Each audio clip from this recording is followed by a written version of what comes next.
नमस्कार बंधुगण आपण मैंने जदि निज परिवारर समृद्धि चाहूँगी निज स्वामींकर निज संतानर उन्नति चाहूँगी ताहले ए भिडियोटी आपण मानक पई भिडियोटी को आपण माने निश्चय देखंतु। बंधुगण प्रत्येक परिवार रे प्रत्येक बापा माँ मानकर गोटे स्वप्न थाए मो पिलाटी केमती भल पाठ पढ़ू भल मनीषटीए हो जीवन में बहुत उन्नति करू चाकरीटीए करू। ठीक सही भली गोटे स्त्रीर मध्य इच्छा थाए ता जीवन साथीटी ता स्वामीर बहुत उन्नति हो सुख समृद्धि धन संपद ऐश्वर्य ता घर परिपूर्ण हो जाऊ। किंतु आमे जिते चाहिए मध्य समस्तक जीवन रे किछि ना किछि समस्या लागी रही कहा घरे परिवारर सदस्य मानक भितरे कलह लागी रही तो पुणी कहा घरे स्वास्थ्य जनित समस्या देखा जाउची पुणी कहा घरे धनर अभाव देखा जाउची। ए सबु समस्या थिले मध्य आमको तो कर्म करिबा पई पड़िबो ना बिना कर्म रे केबे भी कहार उन्नति हेई ही पारि नाही। आजिर वीडियो रे मु आपण मानकु एपरी 5टी उपाय कहबी जाहाकु कि करिबा द्वारा आपण माने माँ लक्ष्मी कृपा प्राप्त करि परिबे। माँ लक्ष्मी कृपारू आपणक घर को समृद्धि आसीबा सह आपणक स्वामींकर और संतानर उन्नति निश्चय हेबो। हाँ आज्ञा जो 5टी काम आपण मानकु मु कहिबी ताकू आपण मानकु गुरुवार करिबार अछि। एई कामटी करिबा द्वारा केवल 1 मासरे ही आपण माने अनुभव करि परिबे आपणक जीवन रे कोन परिवर्तन हेछि। तेणु आपण मानकु अनुरोध करुची दयाकरी भिडियोटी को आपण माने शेष पर्यंत निश्चय देखंतु एवं गुरुवार दिन एही उपायटी को निश्चय करंतु। चलंतु बंधुगण जानिबा से 5टी उपाय विषय जहाकु कि आपण मानकु करिवार अछि। ता पूर्वरु बंधुगण जदि आपण माने भिडियोटी को लाइक करि नाहंती भिडियोटी को लाइक करी शेयर कर दियंतु चैनल टी को सब्सक्राइब करिवा सहित कमेंट रे जय माँ लक्ष्मी निहाती लिखि दियंतु। बंधुगण श्रीमद् भगवत गीता रे श्रीकृष्ण निजे कहिचंती कर्मण्ये बाधिकारस्तु मा फलेषु कदाचन अर्थात कर्म रे आमर अधिकार रहिछि फल रे नुह।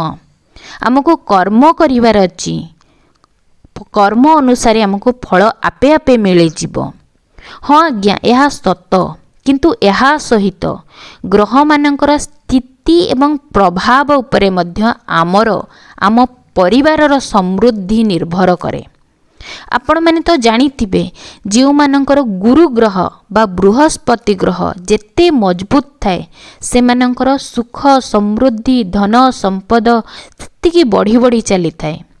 किछि लोक अछंती जे माने परिश्रम करंतिनी बहुत लेट रे उठंती तथापि तांकर समृद्धि हेई चली थाए। आपण माने निजे देखुथिबे यह केवल तांकर बृहस्पति ग्रहर मजबूत कारण ही होइथाय। आज्ञा जो पिला मानकर बृहस्पति ग्रह जेते मजबूत थाए से माने पाठ पढ़ारे मध्य भल करिथांती गवर्नमेंट चाकरी तो से मानकर निश्चय ही थाए। ताहले बंधुगण बृहस्पति ग्रह को मजबूत करिवे किपरि आसंतु जानिबा।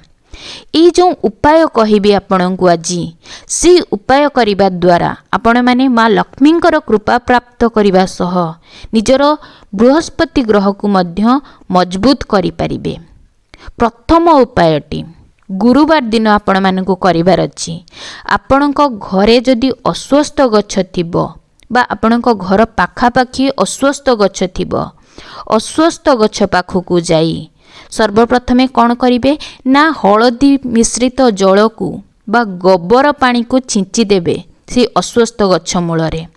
तापरे गोटे गोटा पान पत्र रे महू हलदी अक्षत गोटा पान पत्र रे महू हलदी अक्षत दे देबे। तापरे माँ महालक्ष्मी को स्मरण करी माँ महालक्ष्मी गायत्री मंत्र को 7 थर उच्चारण करिवे। माँ महालक्ष्मी गायत्री मंत्र हेउची ओम महालक्ष्मी च विद्महे विष्णु पत्नी च धीमहि तन्नो लक्ष्मी प्रचोदयात्। यही मंत्र को 7 थर उच्चारण करी ନିଜର ଯାହା ବି ମନସ୍କାମନା ଥିବ ତା ମା ମହାଲକ୍ଷ୍ମୀଙ୍କୁ ଜଣେଇବେ ଏବଂ ସେଇ ଯେଉଁ ମହୁ ହଳଦୀ ଏବଂ ଅକ୍ଷତ ଥିବା ପାନପତ୍ରଟିକୁ ଅଶ୍ୱସ୍ଥ ଗଛ ମୂଳରେ ଅର୍ପଣ କରିଦେବେ ଏବଂ ମା ମହାଲକ୍ଷ୍ମୀଙ୍କୁ ପ୍ରଣାମ କରିବେ।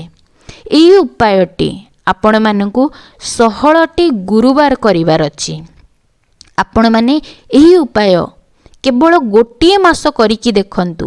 ଆପଣମାନେ ନିଜେ ଅନୁଭବ କରିବେ ଆପଣଙ୍କ ଜୀବନରେ କ'ଣ ପରିବର୍ତ୍ତନ ହେଇଛି। ଏଇଟା ଥିଲା ଆମର ପ୍ରଥମ ଉପାୟ। ଦ୍ୱିତୀୟ ଉପାୟଟି ହେଉଛି ଆପଣମାନଙ୍କୁ ଗୁରୁବାର ବ୍ରତ କରିବାକୁ ପଡ଼ିବ। ଲକ୍ଷ୍ମୀ ନାରାୟଣଙ୍କୁ ସନ୍ତୁଷ୍ଟ କରି ତାଙ୍କର ଆଶୀର୍ବାଦ ପ୍ରାପ୍ତ କରିବା ପାଇଁ ଏବଂ ଗୁରୁ ଗ୍ରହ ବା ବୃହସ୍ପତି ଗ୍ରହକୁ ମଜବୁତ କରିବା ପାଇଁ ଆପଣମାନଙ୍କୁ 16 ଗୁରୁବାର ବ୍ରତ କରିବା ପାଇଁ ପଡ଼ିବ। ଏହି ବ୍ରତ ଆପଣମାନେ କଦଳୀ ଗଛ ମୂଳରେ କରିବେ। ଲକ୍ଷ୍ମୀ ନାରାୟଣଙ୍କ ଉଦ୍ଦେଶ୍ୟରେ କରିବେ। 16 ଗୁରୁବାର ବ୍ରତଟି କରିବେ କିପରି ନା ତାର ଗୋଟେ ବହି ଆସେ, 16 ଗୁରୁବାର ବହି ଆସେ। ସେଇ ବହିଟାକୁ ଆପଣ ଆଣିବେ। ତାର ସମସ୍ତ ପୂଜା ବିଧିବିଧାନ ସେଇ ବହିରୁ ହିଁ ଆପଣମାନେ ଜାଣିପାରିବେ।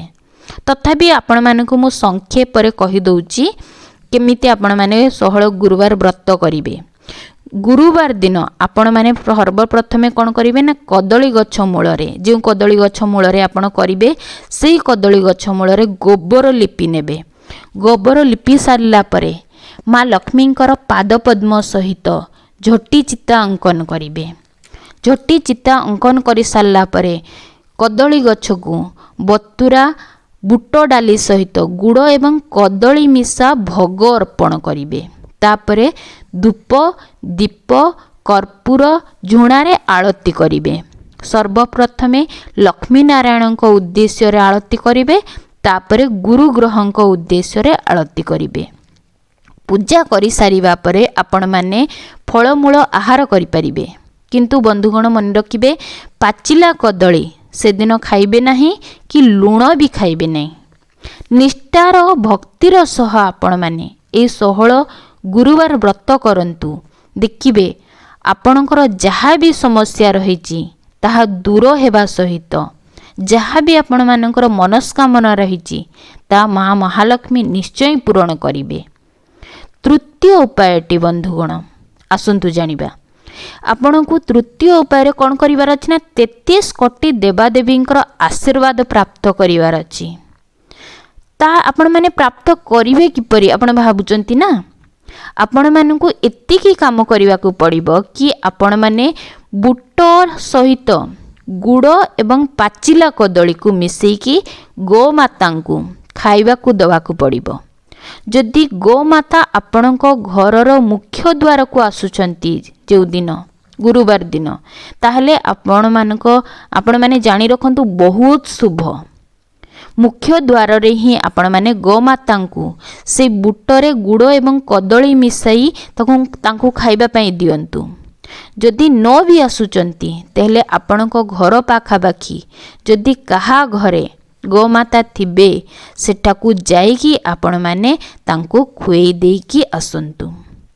ଗୋମାତାଙ୍କୁ ଖାଇବାକୁ ଦେବା ଦ୍ୱାରା ଆପଣମାନେ 33 କୋଟି ଦେବାଦେବୀଙ୍କର ଆଶୀର୍ବାଦ ପ୍ରାପ୍ତ କରିବେ ଆଜ୍ଞା। କାହିଁକି ନା ଗୋମାତାଙ୍କ ଶରୀର 33 କୋଟି ଦେବାଦେବୀ ନିବାସ କରିଥାନ୍ତି। ଏହି କାମଟି ଆପଣଙ୍କୁ 16ଟି ଗୁରୁବାର କରିବାର ଅଛି। ଯଦି ଆପଣମାନେ ପ୍ରତ୍ୟେକ ଦିନ ଗୋମାତାଙ୍କୁ କିଛି କିଛି ଖାଦ୍ୟ ପ୍ରଦାନ କରିପାରୁଛନ୍ତି ତାହା ତ ବହୁତ ଭଲ ହେବ। ଦେଖିବେ ଆପଣଙ୍କ ଭାଗ୍ୟ ବହୁତ ଜଲ୍ଦି ପରିବର୍ତ୍ତନ ହେବ। ଆପଣ ନିଜେ ହିଁ ଅନୁଭବ କରିବେ, ନିଜେ ହିଁ ଜାଣିପାରିବେ। ଚତୁର୍ଥ ଉପାୟଟି ବନ୍ଧୁଗଣ, ଆପଣମାନେ ଦେଖୁଥିବେ ବର୍ତ୍ତମାନ ସମୟରେ ପ୍ରାୟତଃ ସମସ୍ତଙ୍କ ଘରେ କାହାକୁ ନା କାହାକୁ କିଛି ନା କିଛି ରୋଗ ବେମାରୀ ନିଶ୍ଚୟ ଥିବ। ଯାହା ବି ଧନ ଅର୍ଜନ କରୁଥିବେ ତାହା ଅଧିକରୁ ଅଧିକ ମେଡ଼ିସିନରେ ହିଁ ଖର୍ଚ୍ଚ ହେଇଯାଉଥିବେ। ଏମିତି ବି ବହୁତ ଲୋକ ଅଛନ୍ତି ଯେଉଁମାନେ କି ବହୁତ ଧନ ଅର୍ଜନ କରୁଥିବେ କିନ୍ତୁ ମାସ ଶେଷକୁ ତାଙ୍କର ଅର୍ଥର ଅଭାବ ଦେଖାଯାଉଥିବ। ଆପଣମାନଙ୍କ ଘରେ ଏମିତି କିଛି ସମସ୍ୟା ଦେଖାଯାଉଛି କି? ଯଦି ଦେଖାଯାଉଛି ଆପଣମାନେ ଏହି ଉପାୟଟି ନିଶ୍ଚୟ କରନ୍ତୁ। ଦେଖିବେ ଏହି ଉପାୟଟି କରିବା ଦ୍ୱାରା ଆପଣଙ୍କୁ ଫଳପ୍ରଦ ହେବ এই ଉପାୟଟି। ତେବେ କରିବେ କ'ଣ? ସବୁଠୁ ପ୍ରଥମେ କ'ଣ କରିବେ ନା ଗୋବରର ଘଷି ନେବେ, ସେଥିରେ ଟିକେ ମହୁ ଆଉ ଟିକେ ଘିଅ ପକେଇକି ତାକୁ ଜଳେଇବେ। ଆପଣ ଜଳେଇ ସାରିଲା ପରେ ଯେଉଁ ଧୂଆଁ ବାହାରିଲା ବା ନିଆଁ ହେଇକି ଧୂଆଁ ବାହାରିବ, ସେଇ ଧୂଆଁକୁ ଆପଣଙ୍କ ଘର ଚାରିପଟେ ବୁଲେଇବେ। ସବୁ ଘର ଭିତରେ ହେଉ କିନ୍ତୁ ଭିତରକୁ ଯିବେନି, ଧ୍ୟାନ ରଖିବେ, କାହିଁକି ନା ନିଆଁ ଜଳୁଛି, ନିଆଁ ଯେମିତି କୁଆଡ଼େ ନ ଲାଗୁ ଧ୍ୟାନର ସହିତ କରିବେ। ସେଇ ଗୋବର ଘଷିରେ ଆପଣ ମହୁ ଏବଂ ଘିଅ ପକେଇକି ଘର ଚାରିପଟେ ଥରେ ବୁଲେଇ ଦିଅନ୍ତୁ। ଏହାକୁ କରିବା ଦ୍ୱାରା ଯାହା ବି ଆପଣଙ୍କର ସମସ୍ୟା ରହିଛି ତାହା ନିଶ୍ଚୟ ଦୂର ହେବ। ଆପଣଙ୍କର ଯଦି ଧନଗତ ସମସ୍ୟା ରହିଛି ତାହା ମଧ୍ୟ ଦୂର ହେବ। ଧନ ଆଗମନର ବିଭିନ୍ନ ଉପାୟ ଖୋଲିଯିବ। ଆପଣ ବିଶ୍ୱାସର ସହ କରନ୍ତୁ। ଯାହା ବି ଆପଣଙ୍କ ଘରେ ରୋଗ ବେମାରୀ ରହିଛି ତାହା ବି ଦୂର ହେଇଯିବ ଆଜ୍ଞା, କିନ୍ତୁ ବିଶ୍ୱାସର ସହ କରିବାର ଅଛି। ପଞ୍ଚମ ଉପାୟଟି, ଆପଣଙ୍କ ଘରର ମୁଖ୍ୟ ଦ୍ୱାରର ଦକ୍ଷିଣ ପାର୍ଶ୍ୱରେ ତ ତୁଳସୀ ଗଛ ନିଶ୍ଚୟ ଥିବ। ଆପଣମାନେ ପ୍ରତ୍ୟେକ ଦିନ ତୁଳସୀ ପୂଜନ ଏବଂ ହଳଦୀ ମିଶ୍ରିତ ଜଳ ତ ଅର୍ପଣ କରୁଥିବେ ନା। ତଥାପି ଯଦି ଆପଣଙ୍କ ଘରେ ଅର୍ଥଜନିତ ସମସ୍ୟା ଦେଖାଯାଉଛି କି କୌଣସି କାମ ଅଳ୍ପ ଅଳ୍ପକେ ହେଉ ରହିଯାଉଛି, ତାହେଲେ ଏହି ଉପାୟଟି କରିକି ଦେଖନ୍ତୁ। ନିଶ୍ଚୟ ଆପଣଙ୍କର ସବୁ ସମସ୍ୟାର ସମାଧାନ ହେଇଯିବ। ଆପଣ ଗୁରୁବାର ଦିନ ଅଳ୍ପ କିଛି କଞ୍ଚା କ୍ଷୀର ତୁଳସୀ ଗଛ ମୂଳରେ ଅର୍ପଣ କରିଦିଅନ୍ତୁ ଏବଂ ସନ୍ଧ୍ୟା ସମୟରେ ଗୋଟିଏ ଘିଅର ଦୀପ ତୁଳସୀ ମୂଳରେ ଜଳେଇ ଦିଅନ୍ତୁ। ଗୁଆ ଘିଅ ଯଦି ଜଳେଇବେ ବହୁତ ଭଲ ହେବ। ଦେଖିବେ ଆପଣଙ୍କ ଘରେ ବା ଆପଣଙ୍କ ଘର ପାଖାପାଖି ଯାହା ବି ନକାରାତ୍ମକ ଶକ୍ତିର ପ୍ରଭାବ ଥିବ ତାହା ଦୂର ହେବ ଏବଂ ସକାରାତ୍ମକ ଶକ୍ତିର ଆଗମନ ହେବ। ଯାହା ବି ଅଟକି ଯାଉଥିବା କାମ ବହୁତ ଜଲ୍ଦି ସଫଳ ହେବା ସହିତ ଘରେ ଶୁଭ କାମ ମଧ୍ୟ ହେବାକୁ ଲାଗିବ। ଅର୍ଥ ଅଭାବ ଜନିତ ସମସ୍ୟା ମଧ୍ୟ ଆପଣଙ୍କର ଦୂର ହେବ। ଏହାକୁ 16ଟି ଗୁରୁବାର କରିବାର ଅଛି। ଆପଣମାନଙ୍କୁ କିନ୍ତୁ ବିଶ୍ୱାସର ସହ କରିବାର ଅଛି, ଭକ୍ତି ନିଷ୍ଠାର ସହ କରନ୍ତୁ। ତାହେଲେ ଯାଇକି ହିଁ ମା ଲକ୍ଷ୍ମୀଙ୍କର ଆଶୀର୍ବାଦ ଆପଣମାନେ ପ୍ରାପ୍ତ କରିପାରିବେ। ଖାଲି ଯେ ଏହି ଭିଡ଼ିଓ ଦେଖିଦେଇ କରିଦେବେ ତା ନୁହଁ, ବିଶ୍ୱାସର ସହ କରିବାର ଅଛି ବନ୍ଧୁଗଣ। ଆପଣମାନେ ତ ଜାଣିଛନ୍ତି ବିଶ୍ୱାସ ମୂଳରେ ହିଁ ଭଗବାନ। ଆମେ ଯଦି ବିଶ୍ୱାସ କରିବୁ ପଥରରେ ମଧ୍ୟ ଆମକୁ ଭଗବାନଙ୍କର ସ୍ଥିତି ଅନୁଭବ କରିହେବ। କିନ୍ତୁ ଯଦି ଆମେ ବିଶ୍ୱାସ ନ ରହିବ ଆମର, ତେବେ ସ୍ୱୟଂ ଭଗବାନ ମଧ୍ୟ ଆମକୁ ପଥର ସଦୃଶ ଦେଖାଯିବେ। ତେଣୁ ବିଶ୍ୱାସର ସହ ଏହି 5ଟି କାମ ଗୁରୁବାର ଦିନ କରନ୍ତୁ। ଦେଖିବେ ବହୁତ ଜଲ୍ଦି ଆପଣଙ୍କ ଘରକୁ ସୁଖ ସମୃଦ୍ଧି ଚାଲି ଆସିବ। ଆପଣଙ୍କ ଘରେ ସୁଖ ସମୃଦ୍ଧି ପୁରି ଉଠିବ। ଆପଣଙ୍କ ପିଲାମାନେ ମଧ୍ୟ ପାଠପଢ଼ାରେ ଭଲ କରିବେ। ଆପଣଙ୍କ ସ୍ୱାମୀଙ୍କର ଉତ୍ତରୋତ୍ତର ଉନ୍ନତି ଘଟିବ। କିନ୍ତୁ ବନ୍ଧୁଗଣ, ଏହି 5ଟି କାମ କରିବା ସହିତ ନିଜର କର୍ତ୍ତବ୍ୟକୁ ସଚ୍ଚୋଟତାର ସହ ଠିକ୍ ଭାବରେ କରନ୍ତୁ। ଦେଖିବେ ଲକ୍ଷ୍ମୀ ନାରାୟଣଙ୍କର ଆଶୀର୍ବାଦ ଆପଣମାନଙ୍କୁ ନିଶ୍ଚୟ ପ୍ରାପ୍ତ ହେବ। ଆପଣଙ୍କ ଜୀବନରେ ଆପଣଙ୍କ ଭାଗ୍ୟ ନିଶ୍ଚୟ ପରିବର୍ତ୍ତନ ହେବ। ଘରକୁ ସୁଖ ସମୃଦ୍ଧି ନିଶ୍ଚୟ ଆସିବ। ବିଶ୍ୱାସର ସହ କରନ୍ତୁ। ଆଶା କରୁଛି ବନ୍ଧୁଗଣ ଭିଡ଼ିଓଟି ଆପଣମାନଙ୍କୁ ଭଲ ଲାଗିଥିବ। ଭିଡ଼ିଓଟିକୁ ଆପଣମାନେ ଲାଇକ୍ କରନ୍ତୁ, ସେୟାର କରନ୍ତୁ, ଚ୍ୟାନେଲଟିକୁ ସବସ୍କ୍ରାଇବ୍ କରିବା ସହିତ କମେଣ୍ଟରେ ଜୟ ମା ଲକ୍ଷ୍ମୀ ନିହାତି ଲେଖିଦିଅନ୍ତୁ। ଧନ୍ୟବାଦ।